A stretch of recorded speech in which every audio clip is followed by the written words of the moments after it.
The night was very deep. In the narrow lane of old Kolkata where Taranath lived, only a dim lantern burned. Rain tapped softly at the window and the air smelled damp. 4 listeners sat quietly around the hookah, their faces lit by the weak flame. Taranath put down his half-smoked pipe and said in a low voice, "Tonight's tale is of water and an unquenchable thirst, a thirst that does not die even after death." Everyone quieted. Haripada leaned forward, curious and a little afraid. Taranath closed his eyes for a moment, then began. This happened in a small, distant village called Belachodi, where the lanes were narrow and trees leaned close to the mud homes. In the middle of the village, there was a large pond the people called Shantibil.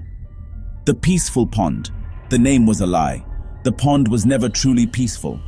During the day, villagers worked around it, but at night, strange sounds came from its dark surface, especially on rainy nights. Long ago, a young fisherman named Rajiv lived by the pond with his wife Malti. Rajiv was a simple, hard-working man. Malti was gentle and very beautiful. Her laughter was known across the fields. One night, Rajiv went to cast his net and never returned. In the morning, the net was torn. A few clothes lay scattered, and his sandals were soaked with blood. No body was ever found. People argued. Some said a tiger took him. Others whispered the pond had pulled him under. Malti could not bear it. She sat by the water day and night, staring into the black surface as if she waited for him to come back. Weeks later, someone saw a shadow push her into the pond at night. The next morning, only pieces of her sari were found on the bank. Her body was gone. The pond looked calm, but fear settled over the village. Slowly, a rumor grew. A spirit lived in the pond. The Jalpishaach, a water demon woman. People said that at night you could hear her sobbing, and anyone who answered her voice would not come back. Many years later, Taranath came to that area for a tantric ritual. The villagers begged him, "Please, Baba, stay away from Shantibil. The Jalpishaach lives there." Taranath smiled in the way of someone who studies fear. "Where people are afraid," he said, "a secret waits. I must see." He went to the pond at night. The water looked like black glass under the thin moon. Taranath lit lamps, drew circles of powdered ash, and began chanting. For a while, nothing happened. Then the water stirred. Small circles spread and the surface rose as though someone pushed up from beneath. Slowly a shape formed. A woman. Her wet sari clung to her. Her hair hung heavy and wet. Her face held no joy. Her eyes glowed a dull red, like lamps burning from inside. Her voice was soft but hard, a voice full of old hurt. She said, "I did not die of thirst. I died of betrayal."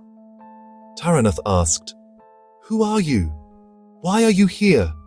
She answered, "Call me Malti, or what remains of me. Rajiv betrayed me. He promised me, then left me for another.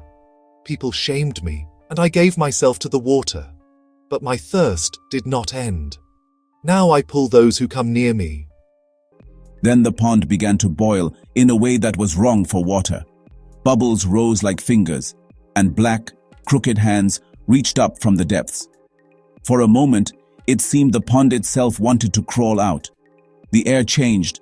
Where there had been only dampness, now there were sparks, as if fire and water had met, and neither knew which would win.